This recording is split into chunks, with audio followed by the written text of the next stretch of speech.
Vacancy SSC ର ବାହାରିଛି, sub inspector ବାହାରିଛି, ଆପଣଙ୍କର କନେଷ୍ଟବଳ ବି ବାହାରିଛି, ତାପରେ ପିଓ ଆସିବାର ରହୁଛି, ଆପଣଙ୍କର ଏବେ ରେଲୱେରେ ବି ବାହାରିବାର ଅଛି, ସେ ସିଗ୍ନାଲ ଇଏରେ ସେଟା ବି ବାହାରିଛି, +2 ମାଗିଛି, ଭ୍ୟାକେନ୍ସି ସବୁ ଆସୁଛି, ବୁଝିପାରିଲେ। ତା ପାଇଁ ଏଣ୍ଟ୍ରାନ୍ସ ଦେବାକୁ ପଡ଼ିବ। ଆଜି ଶୁଭମ ସାରଙ୍କର ଆଜି ପ୍ରଶ୍ନ ଥିଲା ଯେ ୟୁଟ୍ୟୁବ ପଢ଼ିକି ସଫଳତା ମିଳିବ କି ନାହିଁ। ଆମେ କହିବା କଥା ଅଛି, ମୋ ନିଜର ବ୍ୟକ୍ତିଗତ କଥା ଏଟା ଯେ ୟୁଟ୍ୟୁବ କେତେ ଅଥେଣ୍ଟିକ୍ ସେଟା ଆପଣ ଜାଣିବେ।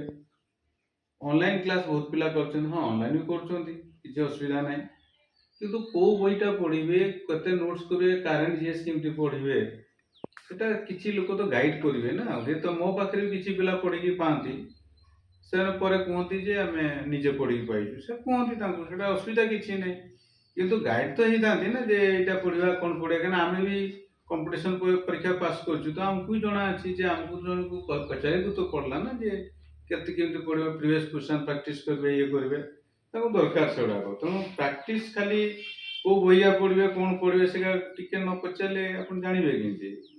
ମୋତେ ପଚାରିଲେ ମୁଁ ବି ଆଉ କି କରିବି ଭାଇ। ଦେଖନ୍ତୁ କ୍ୱେଶ୍ଚନ୍ ଥିଲା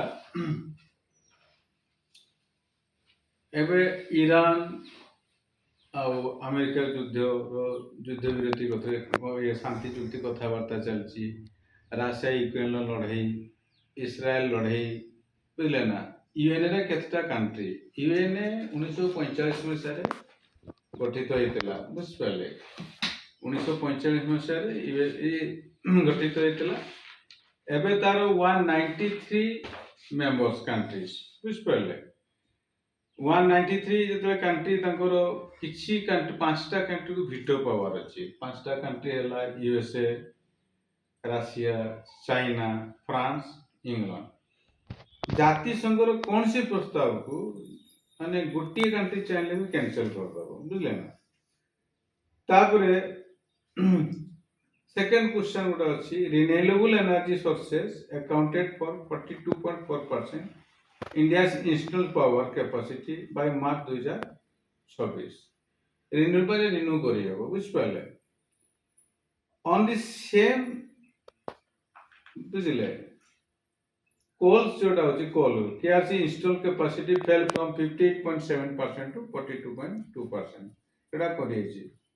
এই যে ଆମ ମହେନ୍ଦ୍ରଗିରି ଚାଲିଛି ସେଇ ଖଣିଜ ପାଇଁ, ଯେ କଳାକଳି ପାଇଁ, ସେଟା କୋଉ ଡିଷ୍ଟ୍ରିକ୍ଟରେ ଯାଏ, এটা ଗଜପତି ଡିଷ୍ଟ୍ରିକ୍ଟରେ। Second highest peak in Odisha. ଆଗେ ହେଲା କୋଉଟା, ଦେଓମାଳି, ସେକେଣ୍ଡ ହେଲା ମହେନ୍ଦ୍ରଗିରି। ତାପରେ 1954ରେ ଗୋଟେ ପଞ୍ଚଶୀଳ ନୀତି ହେଇଥିଲା, କାହା କାହା ଭିତରେ, ଯେ ସେତେବେଳେ ଭାରତର ପ୍ରଧାନମନ୍ତ୍ରୀ ନେହେରୁ ଥିଲେ, ପଣ୍ଡିତ ନେହେରୁ, ଜବାହରଲାଲ ନେହେରୁ ସହିତ ଜଉ ଏନ୍ଲାଇଙ୍କୁ ମଧ୍ୟ ହେଇଥିଲା। 1954 ଏପ୍ରିଲ 29ରେ ଚୀନ ଅଧିକୃତ ତିବ୍ବତ ସହିତ ବାଣିଜ୍ୟ କାରବାର ପାଇଁ ତାକୁ 1975 ବାଣ୍ଡୁ ସମ୍ମିଳନୀରେ ତାକୁ କାର୍ଯ୍ୟଗୃହୀତ ହେଲା, ବୁଝିଲେ ନା। 1962ରେ ଇଣ୍ଡିଆ ଚାଇନାର ୱାର ହେଇଥିଲା, ବୁଝିଲେ ନା। ଅକ୍ସାଇ ଚାଇନ ଅରୁଣାଚଳ ପ୍ରଦେଶ ଭାରତ ଆକ୍ରମଣ କରିଥିଲା, ତିବ୍ବତ ଚୀନ, ବୁଝିଲେ ନା। ତେଣୁ ଚୀନ ତାକୁ ବିରତି ଘୋଷଣା କରିଥିଲା। ତାପରେ ନାମ ହେଲା ନନ୍ ଆଲାଇନ୍ ମୁଭମେଣ୍ଟ କାଣ୍ଟ୍ରିଜ, ବୁଝିପାରିଲେ, ତାକୁ ଡେଭଲପିଂ କାଣ୍ଟ୍ରିଜ। ସେଟା 1961 ମସିହାରେ ବେଲଗ୍ରେଡର ସେଟା ଯୁଗୋସ୍ଲାଭିଆ ସେପ୍ଟେମ୍ବର ମାସରେ ସମ୍ମିଳନୀ ହେଇଥିଲା।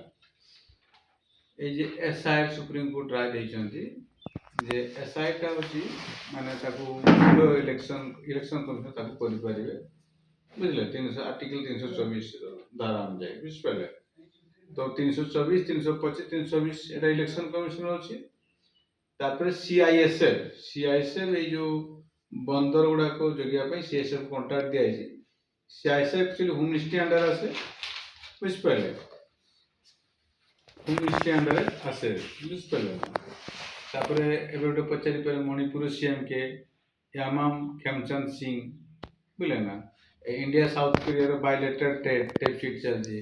ତ ଇଣ୍ଡିଆ ସାଉଥ କୋରିଆର କ୍ୟାପିଟାଲ ପଚାରିବ, ସାଉଥ କୋରିଆ କାରେନ୍ସି ପଚାରିବ, ଏଗୁଡା ଗୋଟେ ଦେଖିବେ, ବୁଝିପାରିଲେ।